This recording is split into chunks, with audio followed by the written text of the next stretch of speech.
When you think of Christmas, what comes to mind? Probably cozy fires, maybe some carols and family gatherings. But what if I told you the history of the holiday in Knoxville, Tennessee was, well, a lot wilder? We're talking riots, dynamite, and total citywide mayhem. Yeah, really. Let's dive in. So what if the most wonderful time of the year was also the most chaotic? Seriously, because for a long time in Knoxville, that's exactly what Christmas was. We're going to trace how this holiday went from a day nobody even celebrated to these crazy, anarchic street parties, and then finally into the familiar holiday we all know today. All right, first things first, let's rewind the clock a bit. And you might find this hard to believe, but Christmas, it wasn't always a big deal. In fact, for Knoxville's founders, it was pretty much a non-event. No, I'm not kidding. For the first few decades of the city's history, December 25th was just another workday. You know, a Tuesday, a Friday, whatever. Businesses were open, people were at their jobs. The whole idea of a big holiday was seen as this kind of quaint, old-world custom that they just didn't do. And when people did celebrate, it wasn't about a single day. Nope.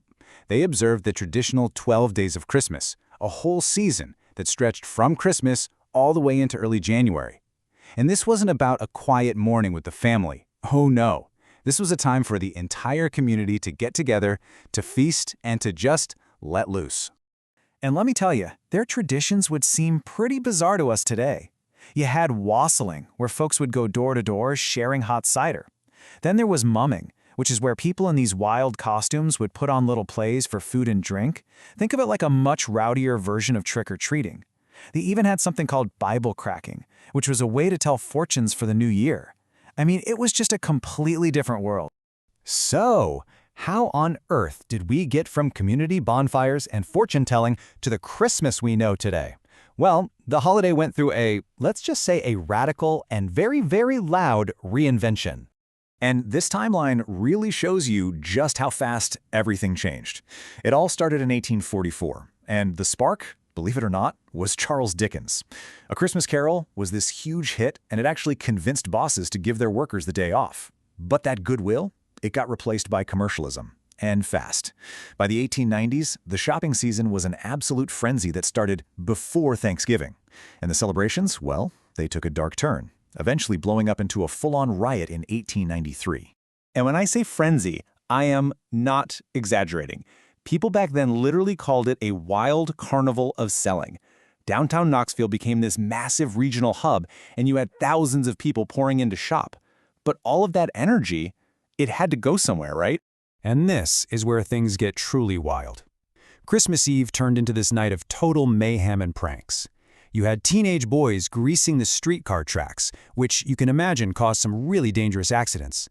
People were shooting off guns, fireworks. They were even blowing up anvils in the middle of the street. Yeah, it was definitely less Silent Night and a lot more Apocalypse Now. Okay, so all of this simmering chaos finally just boiled over in one unforgettable year, 1893. What started as just unruly celebrating escalated into something way more destructive, and it left a permanent mark on the city. The chaos completely erupted into a riot, and it was so intense they nicknamed it the Saturnalia, after this ancient Roman festival of chaos. And the damage, it was just staggering. Fireworks set 3 buildings on fire. Someone threw a dynamite bomb at a bank, and multiple police officers got hurt trying to get everything back under control. I mean, this was not harmless fun. This was dangerous. So the city, they had no choice. They finally banned public fireworks just to make sure this never ever happened again. So years later, the chaos was still there, but it took on a totally different form. We're going to jump forward now to 1919. This is a year that just perfectly captures the strange, contradictory role Christmas played in a city that was dealing with a major crisis. You have to understand, 1919 was a year of deep, deep anxiety. Knoxville was just reeling from World War I, the Spanish flu pandemic, and violent riots. People were desperate for things to just feel normal again.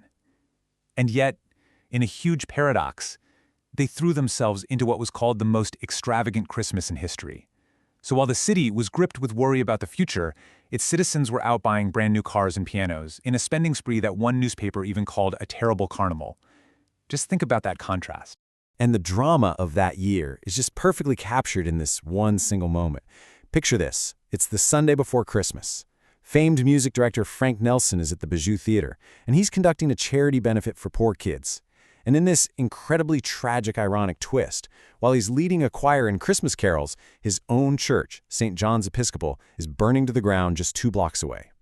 It's just a story that really embodies both the chaos and the resilience of that time.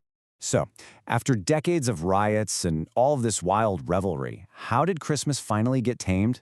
Well, now we're going to look at the very deliberate shift away from that chaos and towards the kind of organized community celebrations that we all recognize today. This change definitely didn't happen overnight. It was a really conscious effort. And you can pinpoint 2 key events that really marked this turning point.